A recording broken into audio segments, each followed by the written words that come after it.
So if you've been following my planche journey for a while now, you can probably recognize that I am a huge advocate for intensity.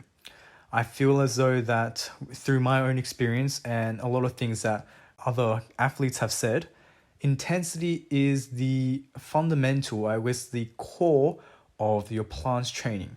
You can't go about a calisthenics skill that is so demanding in strength, like tendon and ligament integrity. You can't go about a skill that demands all of these compromised positions without considering or even acknowledging doing very high intense holds. If you are not even attempting isometric holds and you're just focusing on like dynamics or like holds that are like 30 seconds, 20 seconds plus, right? You're not going to be seeing improvement.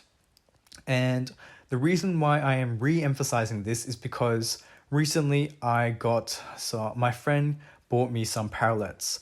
Now, you might be wondering, what's this got to do with intensity? Well, the P-bars, although I looked at this as somewhat of a transition that's not as emphasized in strength compared to a floor planche, I realized that there's so much more freedom and variety that P-bars provide, especially with dynamics. And more importantly, something that Men's Calisthenics mentioned was it helps with, or it supplements your intensity. So let's say you're trying to work on a straddle planche. Well, my experience for my past video, I was doing straddle planche holds, right? They were decent. They weren't too bad. My form wasn't the best, but when I did a straddle planche lean, I leaned into a straddle planche and I had one of the best forms possible from out of all of my holds and attempts so far. So there's this whole new threshold that I've just achieved. I've put myself in a whole new territory of intensity that my body has never recognized. The leaning and the amount of stress that I'm putting in my on my delts, I just never experienced this before, and it was this whole new peaking of stimulus, or I guess a neurological pathway, that I think has just suddenly boosted my training schemes. If you've been looking at my straddle planche attempts in this video right now, you could probably tell that it's a lot more consistent, a lot longer than all of my other videos if you look back. So that's why for my new approach to my planche training, I'm emphasizing a lot of alternating with my P-bars, like working on dynamics, working on that excessive lean, that intensity, I'm trying to lean into the straddle planche for my dynamic pike to planche leans. So what I do is I alternate it with these elevated right here with the P-bars. Now, other things that I wanted to play around with was bent arm work. So this consisted of like the 90-degree push-up.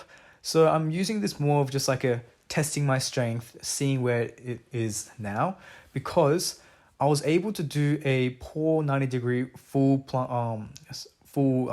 push-up with the parallettes, but that was my last session. And in this session, I did it on the ground. I was never able to do the 90-degree push-up on the ground. And the realization is that when I implemented these parallel work, I instantly, I guess my body understood the that neurological pathway, like how much I had to lean, where I needed to lean or tilt my wrist, where did I put the emphasis on the contraction on my delts, like how far did I again lean. And that just gave me that whole new stimulus boost that just made me acknowledge what was required or demanded for the straddle planche and for the specifically the 90-degree push-up.